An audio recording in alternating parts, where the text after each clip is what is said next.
주님께서 여러분과 함께 또한 사제의 영과 함께 요한이 전한 거룩한 복음입니다. 주님 영광 받으소서.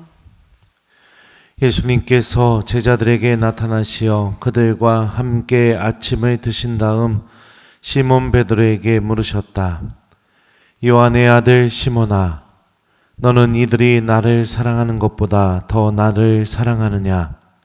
베드로가 예 주님, 제가 주님을 사랑하는 줄을 주님께서 아십니다 하고 대답하자 예수님께서 그에게 말씀하셨다. 내 어린 양들을 돌보아라. 예수님께서 다시 두 번째로 베드로에게 물으셨다. 요한의 아들 시몬아, 너는 나를 사랑하느냐? 베드로가 예 주님, 제가 주님을 사랑하는 줄을 주님께서 아십니다 하고 대답하자 예수님께서 그에게 말씀하셨다. 내 양들을 돌보아라. 예수님께서 세 번째로 베드로에게 물으셨다. 요한의 아들 시몬아, 너는 나를 사랑하느냐? 베드로는 예수님께서 세 번이나 나를 사랑하느냐 하고 물으심으로 슬퍼하며 대답하였다. 주님께서는 모든 것을 아십니다. 제가 주님을 사랑하는 줄을 주님께서는 알고 계십니다. 그러자 예수님께서 베드로에게 말씀하셨다. 내 양들을 돌보아라. 내가 진실로 진실로 너에게 말한다. 내가 젊었을 때에는 스스로 허리띠를 메고 원하는 곳으로 다녔다. 그러나 늙어서는 내가 두 팔을 벌리면 다른 이들이 너에게 허리띠를 메어주고서 내가 원하지 않는 곳으로 데려갈 것이다. 예수님께서는 이렇게 말씀하시어 베드로가 어떠한 죽음으로 하느님을 영광스럽게 할 것인지 가리키신 것이다. 이렇게 이르고 나신 다음에 예수님께서는 베드로에게 말씀하셨다. 나를 따라라. 주님의 말씀입니다. 그리스도님 찬미합니다. 오소서 성령님, 나를 따라라. 안녕하세요. 오늘 베드로 마음 좀 한번 우리 같이 생각해 볼까요? 예수님 버리고 배반하고 십자가 곁에 있지도 않고 그러다가 부활하신 예수님을 물고기 잡다가 만났어요. 근데 예수님은 야, 너 왜 그랬냐? 이렇게 물어본 게 없죠. 그죠? 밥 차려주고 밥 먹여주고 그리고 나서 베드로에게 말을 꺼내기 시작합니다. 요한의 아들 시몬아, 내가 뭔 짓을 했는지 다 알고 있는데 내 이름을 부르는 순간 기분이 어떨까요? 1번, 너무너무 좋아서 기쁨이 막 솟아나기 시작한다. 2번, 무슨 말씀하실까? 큰일 났네. 나 이거 어떻게 말해야 되나? 이런 생각이 든다. 몇 번일까요? 네, 그죠? 요한의 아들 시몬아, 이 소리 딱 듣는 순간부터 베드로는 막 마음이 막 조마조마 했을 것 같아요. 근데 베드로가 생각한 것과는 전혀 다른 질문을 하십니다. 너는 나를 사랑하느냐? 많은 경우 우리들은 사랑하는 관계에서 중요한 것을 잊어버리면서 대화하는 경우들이 있어요. 서운한 거, 속상한 거, 그죠? 그리고 또 상대방이 잘못한 거, 그거 다 파헤쳐가지고서 미안하다고 상대방이 이야기하게 만들면 마음이 풀려요? 1번 풀린다. 2번 그래도 안 풀린다. 몇 번이에요?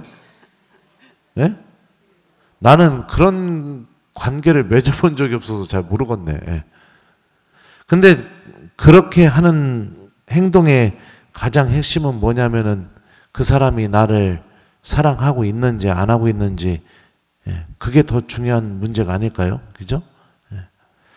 예수님도 그런 것 같아요. 왜 나를 모른다고 했느냐? 왜 나를 버리고 같이 십자가로 향하지 않았느냐?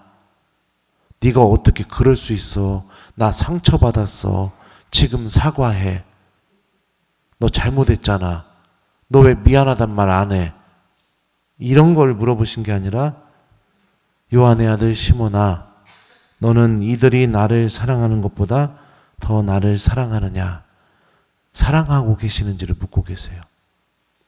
그리고 베드로가 그럼에도 불구하고 사랑한다 라고 대답하게 되니까 당신의 양들을 맡기십니다.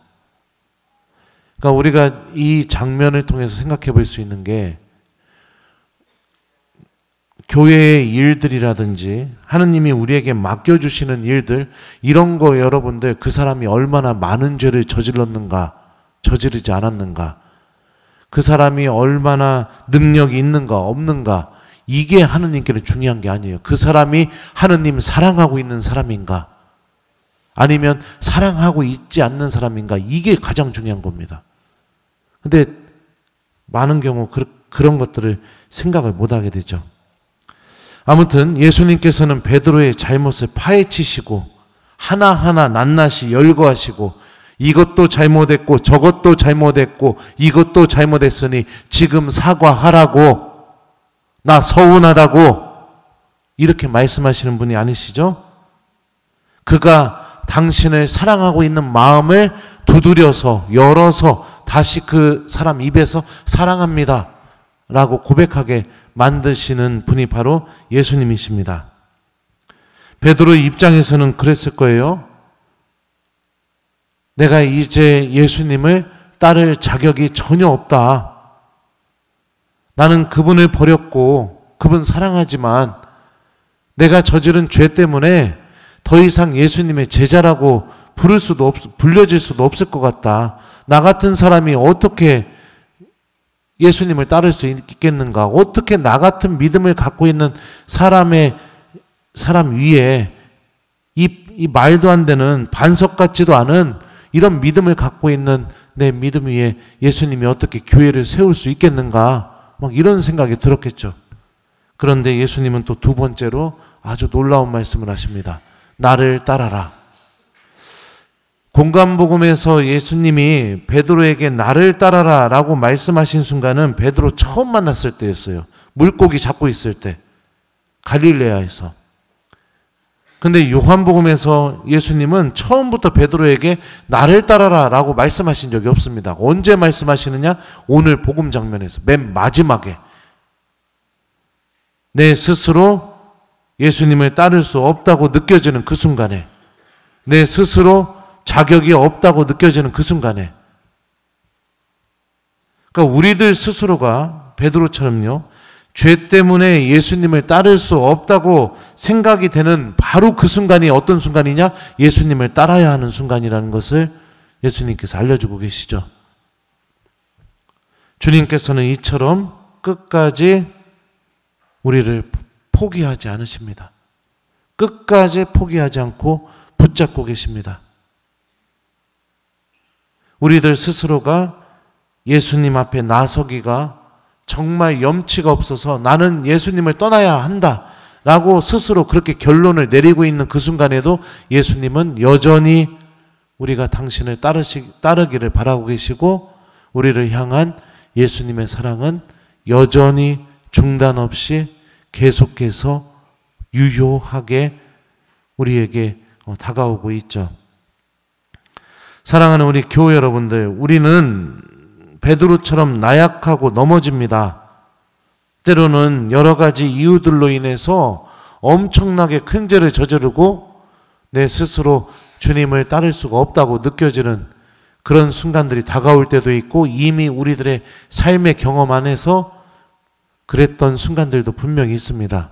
근데 잊지 말아야 될 것은 그럼에도 불구하고 예수님이 나를 버리지 않으신다는 사실입니다.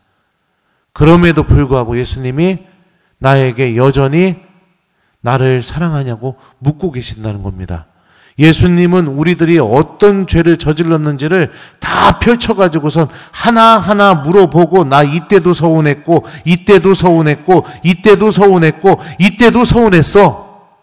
이건 예수님의 사랑이 아니에요. 그런 게 중요한 게 아닙니다. 지금 그럼에도 불구하고 나를 사랑하고 있냐고. 그러니까 우리가 그럼에도 불구하고 예수님을 사랑하는 마음을 갖고 있는지를 예수님은 중요하게 여기고 계십니다. 그 사랑이 있다면 그 죄가 있다 하더라도 그 부족함이 있다 하더라도 다시 하느님 안에서 일어설 수 있기 때문이죠.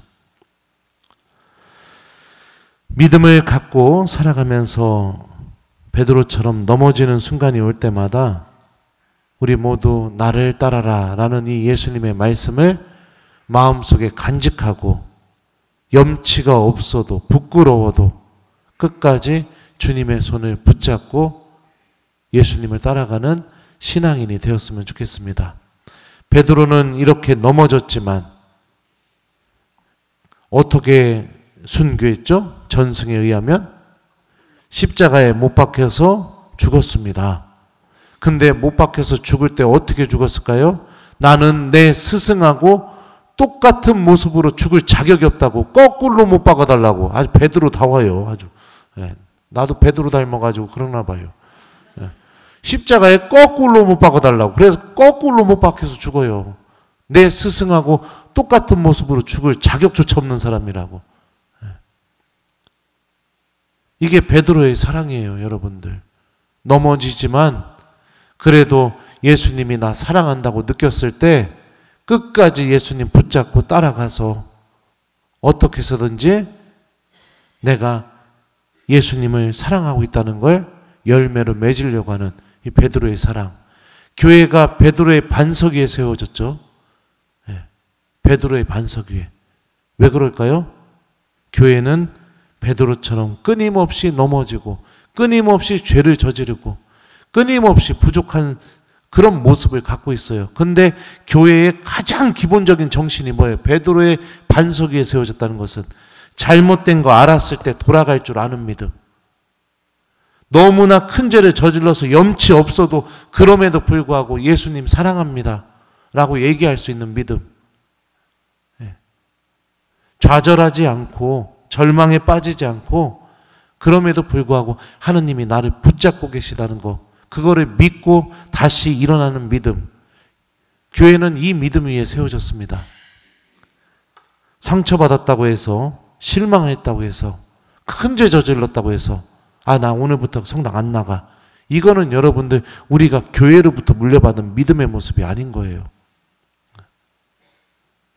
하느님께 다가가기 어렵고 부끄럽다고 느껴질 때 여러분들 성체 앞에 앉아서 한번 곰곰이 생각해 보세요.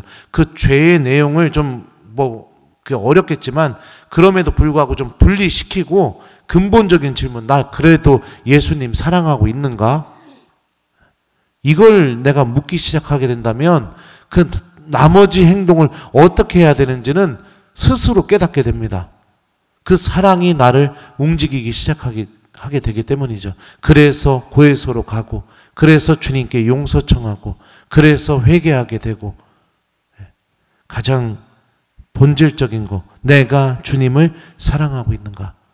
이거를 묻기 시작하게 된다면 어떻게 내가 행동하고 또 어떻게 무슨 선택을 해야 되는지도 우리가 알 수 있게 될 겁니다. 오늘 숙제는요, 여러분들 나를 따라라 라는 이 말씀을 좀 마음속에 간직하면서 오늘 하루 보내봤으면 좋겠어요. 기도하기 싫을 때도 나를 따라라. 네, 그죠? 그리고 내가 하느님의 자녀로서 살아가기에 참 미흡하다고 생각될 때도 나를 따라라. 네. 주님은 나를 버리지 않고 포기하지 않으신다. 가장 절망적일 때 손을 내밀어서 당신 따르라고 말씀하시는 분이시다. 오늘 좀 이 말씀 안에 담겨져 있는 이 예수님의 사랑을 좀 잘 기억하고 묵상하면서 오늘 하루 우리들도 베드로처럼 예수님을 열심히 따라가는 하루, 그런 하루를 보내봤으면 좋겠습니다. 나를 따라라. 아멘.